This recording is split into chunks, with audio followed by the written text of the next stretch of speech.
ನಮಸ್ತೆ ಎಲ್ಲರಿಗೂ. ಇವತ್ತು ನಾನು ಕೆಂಪಕ್ಕಿಯಿಂದ ಮಸಾಲ ಪಡ್ಡು ಮಾಡ್ತಾಯಿದ್ದೀನಿ. ತುಂಬ ಚೆನ್ನಾಗಾಗುತ್ತೆ. ಈ ಪಡ್ಡಂತೂ ಮಕ್ಳಿಗೆ ತುಂಬ ಇಷ್ಟ ಆಗುತ್ತೆ. ಲಂಚ್ ಬಾಕ್ಸಿಗೆ ತುಂಬಾ ಚೆನ್ನಾಗಿರುತ್ತೆ. ಮನೇಲಿ ಎಲ್ಲರಿಗೂ ಇಷ್ಟ ಆಗುತ್ತೆ. ಒಂದ್ಸರಿ ಟ್ರೈ ಮಾಡಿ ನೋಡಿ. ನಾನು ಕೆಂಪು ಅಕ್ಕಿ ತೊಗೊಂಡಿದ್ದೀನಿ ನೋಡಿ. ದೊಡ್ಡ ಗ್ಲಾಸ್ ಅಳತೆಯಲ್ಲಿ ಒಂದು ಲೋಟ ನೋಡಿ. ಕೆಂಪಕ್ಕಿ ಈ ಥರದ್ದು ಒಂದು ದೊಡ್ಡ ಲೋಟದಲ್ಲಿ 1 ಲೋಟ ಕೆಂಪಕ್ಕಿ ಮತ್ತು 1/4 ಲೋಟ ಉದ್ದಿನಬೇಳೆ, 1 ಸ್ಪೂನ್ ಮೆಂತೆ. ಇದಿಷ್ಟನ್ನು ಚೆನ್ನಾಗಿ ಒಂದು 2-3 ಸಾರಿ ತೊಳಿತೀನಿ.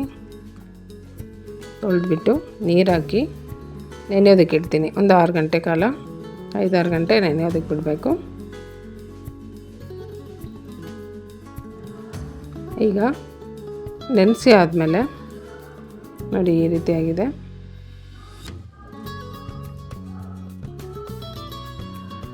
ರುಬ್ಬೋದಕ್ಕಿಂತ ಒಂದು ಅರ್ಧ ಗಂಟೆ ಮುಂಚೆ ಅಥವಾ ಒಂದು 10-15 ನಿಮಿಷ ನೆನೆಸಿದ್ರು ಸಾಕು. ಅವಲಕ್ಕಿ ನೆನೆಸಿಟ್ಟಿದ್ದೀನಿ ನಾನು. ಯಾವುದಾದ್ರೂ ಅವಲಕ್ಕಿ ತೊಗೋಬೋದು. ಈಗ ನೆನೆಸಿಟ್ಟಿರೋ ನೀರನ್ನು ಒಂದು ಸಲ ತೆಗೆದುಬಿಡ್ತೀನಿ. ಅದು ನೀರು ತೆಗೆದಾದ್ಮೇಲೆ ಮಿಕ್ಸಿ ಜಾರಿಗೆ ನಾನು ಹಾಕ್ತಾಯಿದ್ದೀನಿ ರುಬ್ಬೋದಕ್ಕೆ. ಪೂರ್ತಿ ನೈಸಾಗಿ ರುಬ್ಕೋಬೇಕು.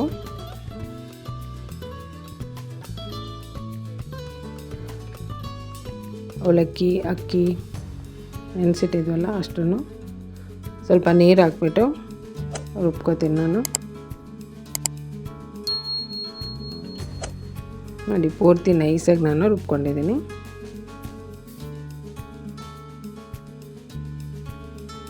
ರುಬ್ಬಿರೋಂಥ ಹಿಟ್ಟನ್ನು ಒಂದು ಪಾತ್ರೆಗೆ ಹಾಕ್ತಾಯಿದ್ದೀನಿ. ಇದೇ ರೀತಿ ಮತ್ತು ಸ್ವಲ್ಪ ಅಕ್ಕಿ ಇತ್ತು ಅದನ್ನು ಕೂಡ ರುಬ್ಬಿ ಇದಕ್ಕೆ ಮಿಕ್ಸ್ ಮಾಡ್ತಾಯಿದ್ದೀನಿ. ರುಚಿಗೆ ತಕ್ಕಷ್ಟು ಉಪ್ಪು ಹಾಕಿ ನೀಟಾಗಿ ಕಲಿಸ್ಬಿಟ್ಟು ಮುಚ್ಚಳ ಮುಚ್ಚಿ ಇಡ್ತೀನಿ. ಇದು ಉಕ್ಕು ಬರಬೇಕು. ಉಕ್ಕು ಬಂದ್ರೇ ಚೆನ್ನಾಗಾಗುತ್ತೆ. ಚಳಿಗಾಲ ಆದರೆ ಸ್ವಲ್ಪ ಬೆಚ್ಚಗಿರೋ ಜಾಗದಲ್ಲಿಟ್ಟು ಉಕ್ಕು ಬರೋದಕ್ಕೆ ಬಿಡಬೇಕು. ನಾನು ರಾತ್ರಿ ರುಬ್ಬಿಟ್ಟಿದ್ದೆ, ಬೆಳಗ್ಗೆಗೆ ಚೆನ್ನಾಗಿ ಉಕ್ಕು ಬಂದಿದೆ ನೋಡಿ. ಎಷ್ಟು ಚೆನ್ನಾಗಿ ಉಕ್ಕು ಬಂದಿದೆ. ತುಂಬ ಇಲ್ಲ ಅಂದರೆ ಸ್ವಲ್ಪ ಆದರೂ ಉಕ್ಕು ಬರಬೇಕು. ಆವಾಗಲೇ ಪಡ್ಡು ಚೆನ್ನಾಗಾಗುತ್ತೆ. ಇದೇ ಹಿಟ್ಟಲ್ಲಿ ದೋಸೆ ಕೂಡ ಮಾಡ್ಕೋಬೋದು. ದೋಸೆಗೆ ಪಡ್ಡುಗೆ ಎಲ್ಲ ಒಂದೇ ಹಿಟ್ಟೇನೆ.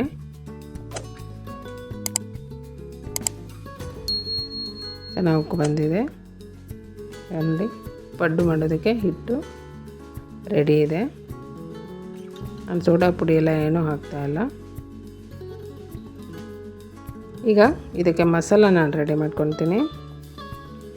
ಮಸಾಲಕ್ಕೆ ಸ್ವಲ್ಪ ಎಣ್ಣೆ ಹಾಕಿ, ಎಣ್ಣೆ ಬಿಸಿ ಆದಮೇಲೆ ಸಾಸಿವೆ ಹಾಕಿದ್ದೀನಿ. ಸಾಸಿವೆ ಬೇಯ್ತಾ ಇರುವಾಗ ಸ್ವಲ್ಪ ಉದ್ದಿನಬೇಳೆ ಹಾಕಿದ್ದೀನಿ. ಆಮೇಲೆ ಹಸಿಮೆಣಸಿನ್ಕಾಯಿ ಚಿಕ್ಕದಾಗಿ ಹೆಚ್ಚಿರೋದು ಹಾಕಿ ಸ್ವಲ್ಪ ಫ್ರೈ ಮಾಡ್ಕೊತೀನಿ.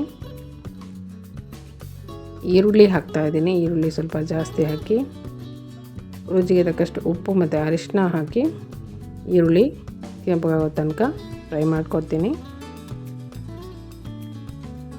ನೋಡಿ ಇಷ್ಟಾದರೆ ಸಾಕು. ಈಗ ಇದಕ್ಕೆ ಸ್ವಲ್ಪ ಗರಂ ಮಸಾಲ ಪೌಡ್ರು, ಸ್ವಲ್ಪ ಧನಿಯಾ ಪೌಡ್ರು, ಸ್ವಲ್ಪ ಜೀರಿಗೆ ಪೌಡರ್ ಮತ್ತು ಆಮ್ಚೂರು ಪೌಡರ್ ಇಷ್ಟನ್ನು ಹಾಕಿ 1 ನಿಮಿಷ ಲೋ ಫ್ಲೇಮಲ್ಲಿ ಚೆನ್ನಾಗಿ ಫ್ರೈ ಮಾಡ್ಕೊತೀನಿ. ಈ ಪೌಡರ್ಗಳನ್ನೆಲ್ಲ ಹಾಕಿದರೆ ಈ ಸಮೋಸದ ಟೇಸ್ಟ್ ಬರುತ್ತೆ. ನಿಮಗೆ ಈ ಪೌಡರ್ಗಳು ಬೇಡ ಅಂದರೆ ಬಿಟ್ಬಿಡ್ಬೋದು, ಹಾಗೇ ಮಾಡ್ಕೋಬೋದು. ಹಾಗೆ ಮಾಡ್ಕೊಂಡಾಗ ಏನಾಗುತ್ತೆ, ಈ ಮಸಾಲೆ ದೋಸೆಗೆ ಪಲ್ಯ ಮಾಡ್ಕೊಳ್ತೀವಲ್ಲ, ಆಲೂಗಡ್ಡೆ ಪಲ್ಯ ಆ ಥರ ಆಗುತ್ತೆ.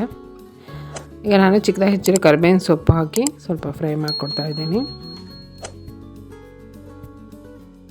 ಇಷ್ಟಾದಮೇಲೆ ಬೇಯಿಸಿರೋಂಥ ಆಲೂಗಡ್ಡೆ ನಾನು ಹಾಕ್ತಾಯಿದ್ದೀನಿ. ಸ್ವಲ್ಪ ಉಪ್ಪು ಹಾಕಿ ಬೇಯಿಸಿ ಈ ರೀತಿ ಸ್ಮ್ಯಾಶ್ ಮಾಡ್ಕೊಂಡಿದ್ದೀನಿ.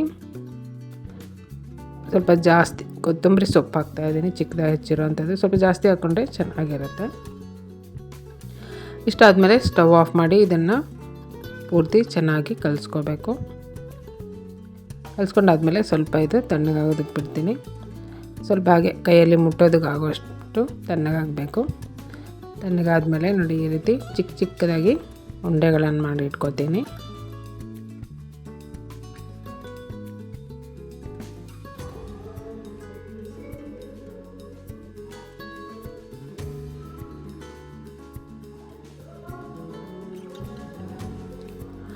ಇಷ್ಟಾದಮೇಲೆ ಪಡ್ಡಿನ ಹಂಚು ನಾನು ಬಿಸಿ ಆಗೋದಕ್ಕೆ ಇಟ್ಟಿದ್ದೆ.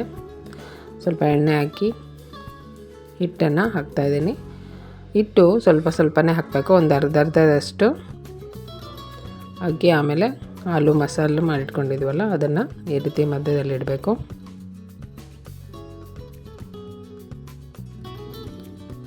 ಈ ರೀತಿ ಇಟ್ಟಾದಮೇಲೆ ಮತ್ತೆ ಮೇಲೆ ಪಡ್ಡಿನ ಹಿಟ್ಟು ಹಾಕಬೇಕು.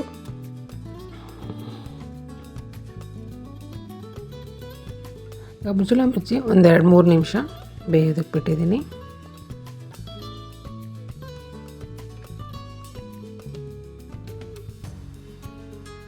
ಬೇಕಾದರೆ ಇದಕ್ಕೆ ಎಣ್ಣೆ ಅಥವಾ ತುಪ್ಪ ಹಾಕ್ಕೋಬೋದು. ನಾನು ಎಣ್ಣೆ ಹಾಕಿದ್ದೀನಿ. ಈಗ ಒಂದು ಸಾರಿ ತಿರುಗಿಸಿ ಬೇಯೋದಕ್ಕೆ ಬಿಡ್ತೀನಿ. ಇದಕ್ಕೆ ಚಟ್ನಿ ಎಲ್ಲ ಏನು ಇಲ್ಲದೇ ಹಾಗೆ ತಿನ್ಬೋದು, ಚೆನ್ನಾಗಾಗುತ್ತೆ ನೋಡಿ. ಈಗ ಮಸಾಲ ಪಡ್ಡು, ಕೆಂಪು ಅಕ್ಕಿಯಿಂದ ಮಸಾಲ ಪಡ್ಡು ಮಾಡಿದ್ದೀನಿ, ತುಂಬ ಚೆನ್ನಾಗಾಗತ್ತೆ. ಈಗ ನೋಡಿ ಮಸಾಲ ಪಡ್ಡು ರೆಡಿ ಇದೆ. ನಾನು ಇದ್ರ ಜೊತೆಗೆ ಸ್ವಲ್ಪ ಚಟ್ನಿ ಕೂಡ ಮಾಡಿದ್ದೆ. ಈಗ ರೆಡಿ ಇದೆ ಕೆಂಪು ಅಕ್ಕಿಯ ಮಸಾಲ ಪಡ್ಡು.